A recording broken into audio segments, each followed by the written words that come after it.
Dans un microscope géant, j'ai vu une toute petite cellule, pas plus grosse qu'une tête d'épingle.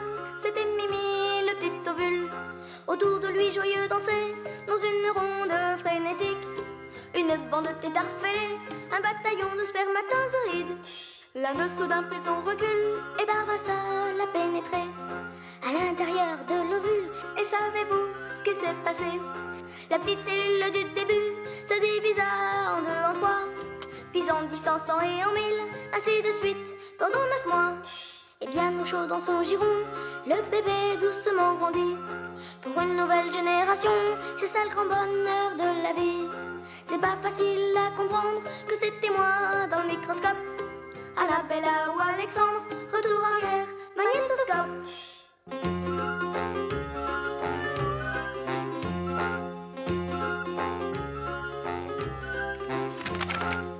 Grand-mère, j'arrive pas bien à t'imaginer quand tu étais petite. Est-ce que vous êtes drôle? J'étais comme toi. J'étais une petite fille. Et avec le temps, je suis devenue ce que je suis, c'est-à-dire une grand-mère. Oh, raconte, grand-mère.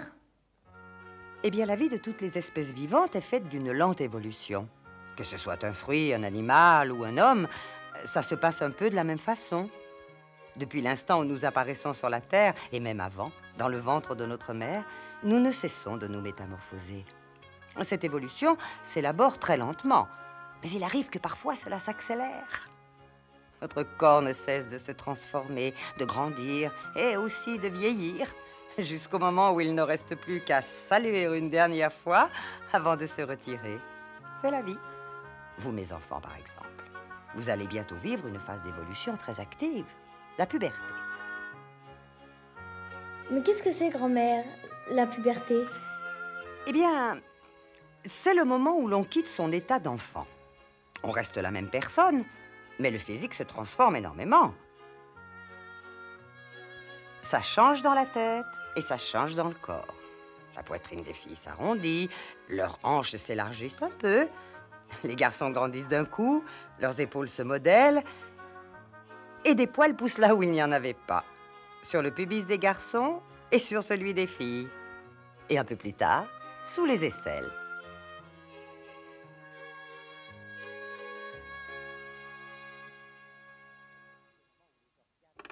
C'est surtout le moment où les organes de la reproduction se mettent progressivement en marche. Les spermatozoïdes vont être fabriqués régulièrement dans les testicules des garçons. Et toutes les 4 semaines environ, les ovaires des filles pondront un ovule.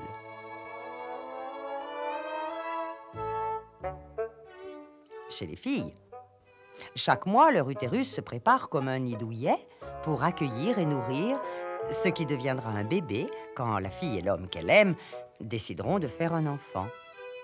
Quand il n'y a pas de bébé en fabrication, l'intérieur du nid, qu'on appelle la muqueuse, se détache et s'en va avec un peu de sang. Ce sont les règles. Elles commencent entre 10 et 15 ans. Ah, ce n'est pas une blessure. Seulement un saignement naturel et commun à toutes les femmes. C'est un signe de vie qui revient quelques jours tous les mois.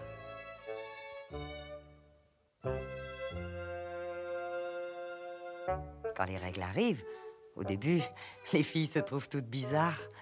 Il y a comme quelque chose de nouveau qui se dessine à l'intérieur de leur corps. Elles changent. Elles ne sont plus tout à fait des enfants et pas encore des femmes. C'est un peu comme un voyage. On découvre des choses nouvelles. On se perd un peu. On ne se reconnaît plus comme avant. On grandit, quoi.